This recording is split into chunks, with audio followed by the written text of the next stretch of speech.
সত্যি ভাই ভালো লাগে, যে জিনিসটা আপনি প্রত্যাশা করে যাচ্ছেন আর সেটাই যদি দেখেন সত্যি ভালো লাগে। সো বন্ধুরা, ফাইনালি আমি স্পাইডারম্যান ব্র্যান্ড নিউ ডে সিনেমাটা দেখে নিলাম, এবং সিনেমাটা যখন থিয়েটার থেকে দেখে বেরোচ্ছি তখন একটা ফিল আসছে যে ভাই সত্যি অনেক দিন বাদে একটা স্পাইডারম্যান সিনেমা দেখলাম। এনিওয়েজ, এই ভিডিওতে কোনো মেজর স্পয়লার থাকবে না, তো যারা যারা এখনো সিনেমাটা দেখেননি তাদের চিন্তা করার কিছুই নেই। তো এই সম্পূর্ণ সিনেমাটাতে যে জিনিসটা আমার সব থেকে বেশি ভালো লেগেছে, যে জিনিসটাই আমি এই সিনেমার ট্রেলারটা ব্রেকডাউন করার সময় বলেছিলাম, যে এবার আমরা ফাইনালি একটা ম্যাচিউর স্পাইডারম্যান দেখতে পারবো। আমরা এমসিইউতে এতদিন যতগুলো স্পাইডারম্যান দেখেছি বা স্পাইডারম্যানকে যতবার দেখেছি, আমরা দেখেছি সে কাউর না কাউর থেকে হেল্প নিচ্ছে, কখনো টনি স্টার, কখনো ডক্টর স্ট্রেঞ্জ, আবার কখনো সম্পূর্ণ অ্যাভেঞ্জার্স। অন্যদিকে নো ওয়ে হোম সিনেমাতে তো আলাদা জগৎ থেকে স্পাইডারম্যানরাই চলে এসেছে তাকে হেল্প করার জন্য। আমি অবশ্যই আগের সিনেমাগুলোকে খারাপ বলছি না বা সেগুলোর সমালোচনা করছি না, তবে একটা ডিফারেন্ট লোনলি ম্যাচিউর স্পাইডারম্যান দেখার আমাদের ইচ্ছে ছিল, আমার অন্তত ইচ্ছে ছিল। এবং এই ব্র্যান্ড নিউ ডে সিনেমাটাতে স্পাইডারম্যান সম্পূর্ণ একা। এখানে পিটার সম্পূর্ণ একা, তাকে বাঁচানোর মতন কেউ নেই, তাকে সাজেশন দেওয়ার মতন কেউ নেই।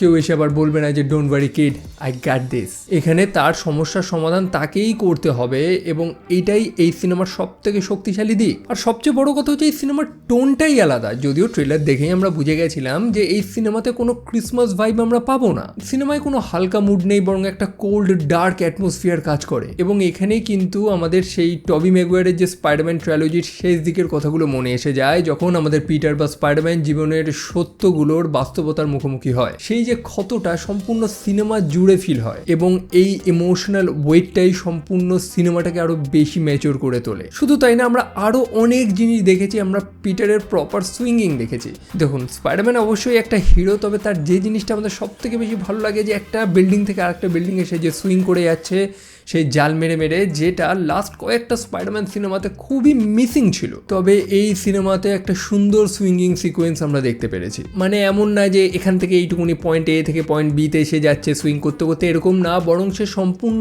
শহরের একটা পার্ট, বড় বড় বিল্ডিং এর মাঝখান দিয়ে সুইং করছে, ক্রিমিনালদের সাথে লড়ছে, শহরকে বাঁচাচ্ছে, পুলিশদের সাথে কাজ করছে, পুলিশকে কোঅপারেট করছে, গ্যাংস্টারদের সাথে লড়ছে।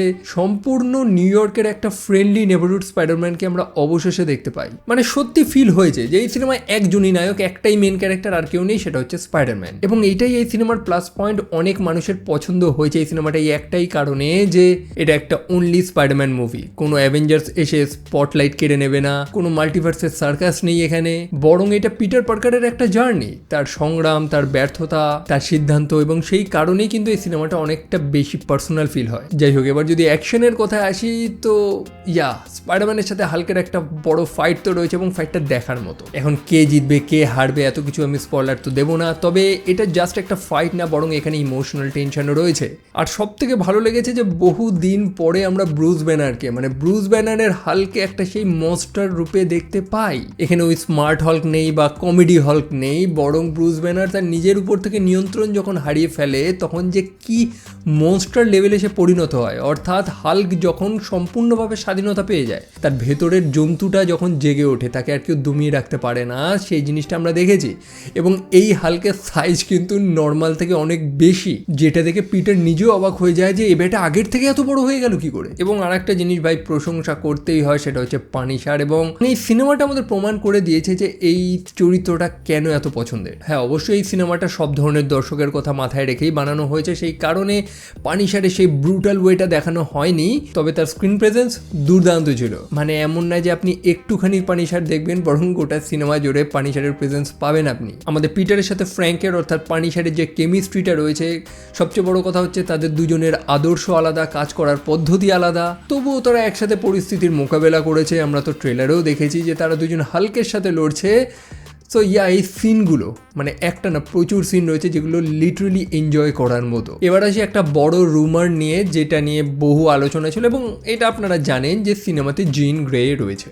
ঠিক আছে, আমরা জানতাম যে সিনেমাতে সেডি সিঙ্ক রয়েছে, এবং আমরা এটাও জানতাম যে সে জিন গ্রের রূপেই আসছে। তবে যে যে জিনিসগুলো মিসিং রয়েছে আপনাদের বলি, সেটা হচ্ছে জিন গ্রে হচ্ছে একটা মিউটেন্ট, এবং তার অ্যাকচুয়াল অরিজিনটাই গল্পে দেখানো হয়নি। মানে তাকে জাস্ট ইন্ট্রোডিউস করেছে স্পাইডারম্যান সিনেমার মাধ্যমে, কিন্তু তার প্রপার অরিজিন স্টোরি সে কীভাবে আসলো সব কিছু কিন্তু এই গল্পে দেখানো হয়নি।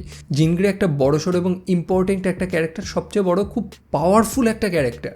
এখন যদি পাওয়ারের কথা আসি তো স্পাইডারম্যান তার সামনে টিকতে পারবে না। যাই হোক, আমি এত গভীরে যাচ্ছি না, তবে এরকম একটা ক্যারেক্টারের অরিজিন প্রয়োজন ছিল, হয়তো মার্ভেল তাকে ফিউচারের জন্য জমিয়ে রেখেছে, তবে সিনেমাতে তার গুরুত্ব রয়েছে। এবং একই সাথে যে জিনিসটা আপনাকে ক্লিয়ার করতেই হয় সেটা হচ্ছে, অনেকে ভাবছিল যে জিন গ্রে যেহেতু আছে সে তো ভিলেন, তবে না, জিন গ্রে ভিলেন না। আমরা কমিক্সেও দেখেছি, এক্সম্যানের অন্যান্য সিনেমাতেও দেখেছি যে জিন গ্রে বিভিন্ন পরিস্থিতির শিকার হয়েছে, সে ভিকটিম হয়েছে, সে অ্যাকচুয়ালি ভিলেন না। তার শক্তি, বাইরের প্রভাব, মানুষের ম্যানিপুলেশন ইত্যাদির কারণে সে কখনো কখনো কঠিন পদক্ষেপ নিয়েছে, এবং এই সিনেমাতেও সেম জিনিসই দেখানো হয়েছে।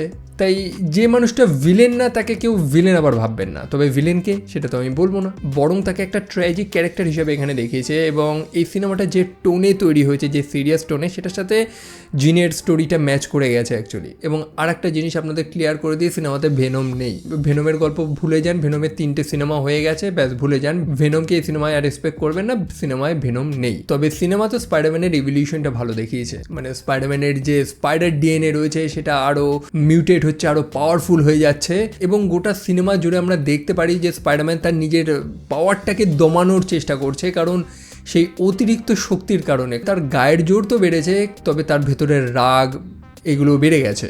সো এখানে স্পাইডারম্যানের ভেতরের একটা লড়াইও আমরা দেখতে পাই, যেমনটা আমরা ট্রেলারেও দেখেছি। তবে এটা খারাপ কিছু না, স্পাইডারম্যানের মধ্যে একটা পরিবর্তন তো আসতোই। হ্যাঁ, এক্স্যাক্টলি এখানে কমিক্সের মতন দেখানো হয়নি যে সে একদম মাকড়সাদের মতন হয়ে গেছে, না, এরকম কিছুই হয়নি। তার ভেতরে যে জিনিসটা ছিল, অর্থাৎ স্পাইডার ডিএনএ, সেটাই ট্রিগার করেছে, আর কিছুই না। তবে এবার আর একটা ক্যারেক্টার নিয়ে তো আমাকে কথা বলতেই হয়, সেটা হচ্ছে এমজে, আমাদের পিটারের গার্লফ্রেন্ড, যে আমাদের পিটারকে ভুলে গেছে, তার কিছুই মনে নেই। এবং এটাই সম্পূর্ণ সিনেমার সবথেকে ইমোশনাল পার্ট।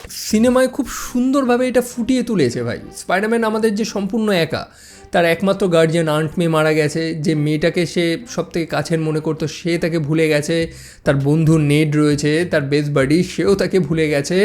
স্পাইডারম্যান সম্পূর্ণভাবে একা, সে ভেঙে পড়েছে। তবে এটা জাস্ট কোনো দুঃখের গল্প না, এখানে হোপও রয়েছে, এখানে আশাও রয়েছে। অর্থাৎ আশা ভরসা কিছুই হারায়নি, বরং আমাদের পিটার নতুনভাবে সম্পর্কটা গড়তে পারবে। সেই জন্য তো সিনেমার সিনগুলো দেখার সময় আমাদের মুখের মধ্যে একটা হালকা হাসি ফুটে ওঠে, আমরা ফিল করতে পারি। এই সিনেমাতে বহু কমেডি সিন রয়েছে, আমাদের হাসায় বিভিন্ন মুহূর্তে এই সিনেমাটা।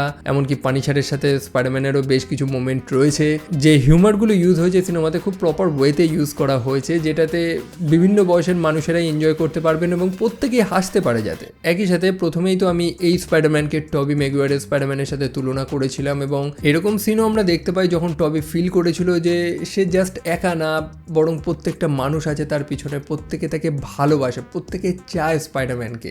সো আমাদের এই সিনেমারও পিটারও সে ফিল করে অবশেষে, পুরো গল্প জুড়ে যে একাকিত্বটা রয়েছে, তবে অবশেষে সে ফিল করে সে একা না, গোটা শহর তার সাথে রয়েছে, প্রত্যেকে তাকে ভালোবাসে। এখন স্পাইডারম্যানের আইডেন্টিটি নিয়ে কথা আসে, তো অনেকেই স্পাইডারম্যানের আসল পরিচয় জানে, যেটা ওই সিনেমাতেও আমরা দেখেছিলাম। টবির সিনেমাতে আমরা দেখেছিলাম যখন সে ট্রেন বাঁচিয়েছিল এবং তার মাস্কটা খুলে যাওয়াতে প্রত্যেকে তার মুখটা দেখে নিয়েছিল, কিন্তু কেউ তার পরিচয় কিন্তু বলেনি, যেটা বোঝায় যে প্রত্যেকটা মানুষ তাকে কতটা ভালোবাসে, সে একদমই একা না। তো সবশেষে স্পাইডারম্যান ব্র্যান্ড নিউ ডে হচ্ছে সেই সিনেমা যেটার জন্যই স্পাইডারম্যান ভক্তরা বা এমসিইউ স্পাইডারম্যান ভক্তরা এতদিন অপেক্ষা করছিল। এখন আমাকে যদি এই সিনেমাটাকে পার্সোনালি রেট করতে বলেন, তো আমি এই সিনেমাটাকে অ্যাবভ 8 তো দেবো 10-এ, অ্যাটলিস্ট 8 কি 8.5। মাইনাস পয়েন্ট কিছু রয়েছে, যেমনটা বললাম, কিছু অরিজিন স্টোরি আমরা দেখতে পাইনি, কয়েকটা জায়গা একটু বোরিং ছিল, বাট আমি যে জিনিসটা এক্সপেক্ট করে গেছিলাম সেটাই আমি পেয়েছি। আমি পিটারকে কেন্দ্রবিন্দু হিসেবে দেখতে চেয়েছিলাম এবং তাকেই পেয়েছি। অবশ্যই সিনেমাতে ফ্র্যাঙ্ক ক্যাসেল রয়েছে, অর্থাৎ পানিশার রয়েছে, হাল্ক রয়েছে, তবে কেউ লাইমলাইটটা তার থেকে কাটতে পারে না, সম্পূর্ণ আলো স্পাইডারম্যানের উপরেই রয়েছে। তবে আপনাদের কেমন লেগেছে? আমি তো আমারটা বললাম, আপনাদের কেমন লেগেছে সেটা কমেন্ট সেকশনে জানাবেন, এবং এখনও যদি না দেখে থাকেন বা দেখবেন ভাবছেন, সেটাও আমাকে জানাবেন কি প্ল্যান আপনাদের। এনিওয়েজ, এই টাইপের ভিডিও যদি আপনাদের ভালো লেগে থাকে তো চ্যানেলটা সাবস্ক্রাইব করতে একদমই ভুলবেন না। তো দেখা হচ্ছে আপনাদের সাথে পরের আরেকটা ভিডিওতে। চলো, টেক কেয়ার অ্যান্ড বাই।